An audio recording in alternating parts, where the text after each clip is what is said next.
The caseworker for women who are choosing adoption will have contact with you after the birth of the child. So we'll be present at the hospital, but we'll also be making plans for the signing of the release of custody, for petitioning the court, which are just legal matters that need to happen in the case of the adoption.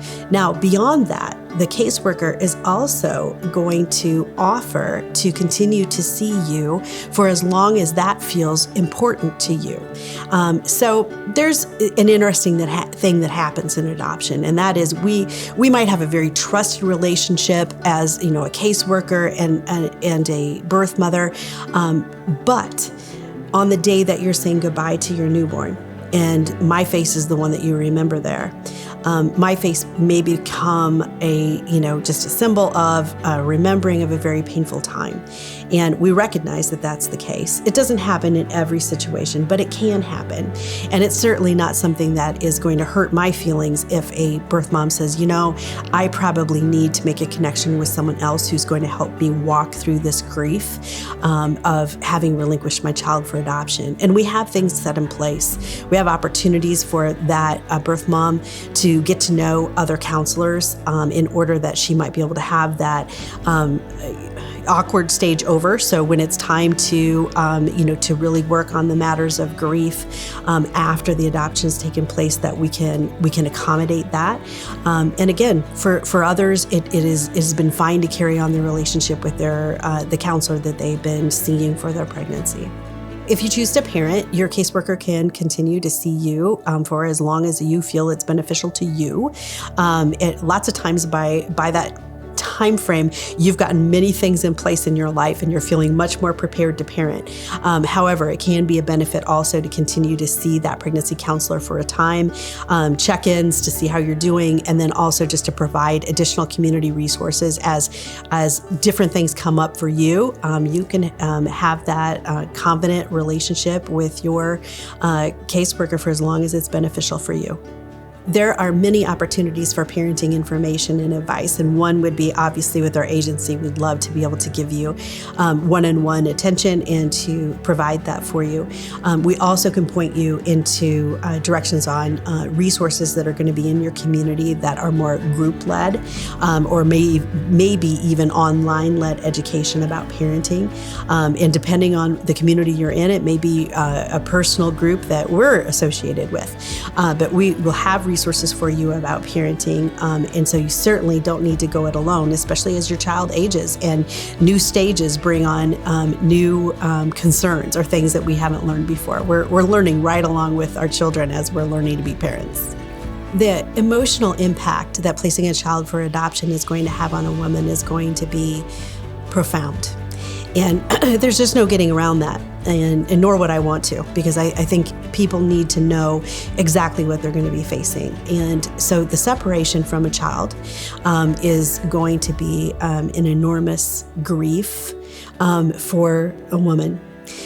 Sometimes the knowing that her child is safe and having that opportunity to have that interaction with the adoptive parents beforehand, having hand chosen them, and some of those things will bring some comfort. But it is just comfort. It is not going to be a situation where you aren't going to, have those feelings of grief and those feelings of separation and loss, and they can be pretty profound. So we always make the recommendation that we are in care, and whether that be that you carry on with your pregnancy counselor, that we do some check-ins on how you're doing, or that it be with a mental health therapist to be able to really unpack some of those feelings. The more that we can talk about any trauma that we have, the closer to healing we are. So shutting that away and not talking about it, and the idea that you're just supposed to, have this baby, place this baby for adoption, and then you should be forgetting, well, that's just not real. I don't see that happening. What I do see happening is that those who really have the realness of what's happening, that they are talking to others about what's happening, that they can continue to tell themselves, I did this because. And the answer is because I love this child more than I love myself. And when those truths that you hear over and over and over again, yourself saying them, you saying them to your counselor reminding you of all the decisions that you made and the why you made those decisions, that's what's going to bring healing on the other side. And it may not be that you never have days that are bad again. The birthday of this child may be something that is very painful for you every year to come. But that isn't to say that you regret it. It's to say that you remember how much you love that child and that it was a big sacrifice for you to do what you've done in order for that child to have something better than you thought you could provide on your own. So it's profound. Your care for yourself emotionally is going to be important. And so the first thing I would tell you is that you need to prepare that it is going to be difficult. And so that preparation will be, let's choose what kind of care is going to be best for you. And that may include a mental health therapist that we have waiting, that maybe you've met once before you deliver and before you place for adoption. And then that relationship has been already formed and that you can fall right into care for just the period of time that you need it. That may last a few sessions. It may last longer than that. It really depends upon the woman. But that is going to be one of the things that's going to be recommended by your case manager, is that we make sure that that's in place, especially if a woman has already had depression or anxiety or some other type of mental health concerns. This is going to compound it because now we're talking about grief and separation.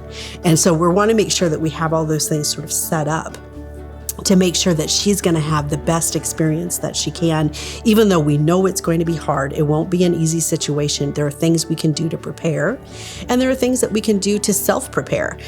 So first of all, just acknowledging the fact that we are going to have emotions that are going to be off the chart. And, some of that is hormones of pregnancy, labor, delivery, and, all the things that go along with that. But compounded by the fact that we now have some grief and loss because we're separated from that newborn. And so having the opportunity to know who are the safe people for me to talk to.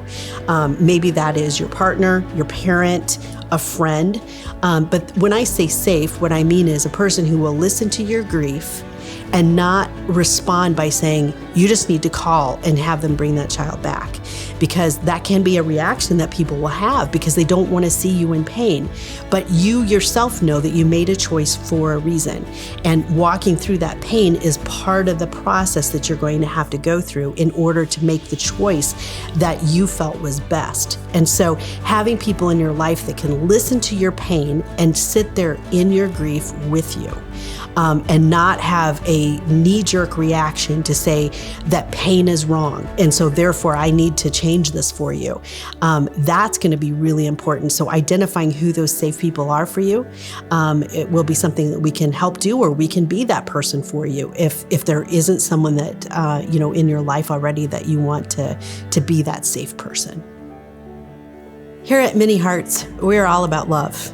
And part of love is making sure that when a person is hurting, and if you're watching this video, I assume you might be a person who's hurting a little bit right now that doesn't know what the next steps are going to be. You're concerned about your pregnancy and what's going to happen next. And so here's my invitation to you. Let's educate you. Let's educate you about your options in parenting. Let's educate you about your options in adoption so that you have a real choice to make with real information. And that first step about just getting the education about what things can be like, it can be a conversation that we have. It's not going to be a conversation where you're going to be pressured to do something you don't want to do. We simply want to make sure that we give all the information to you to help empower you to make the best decision for you and for your child. Here at Many Hearts, we're all about love. And I'm inviting you to reach out to us today and let us help you.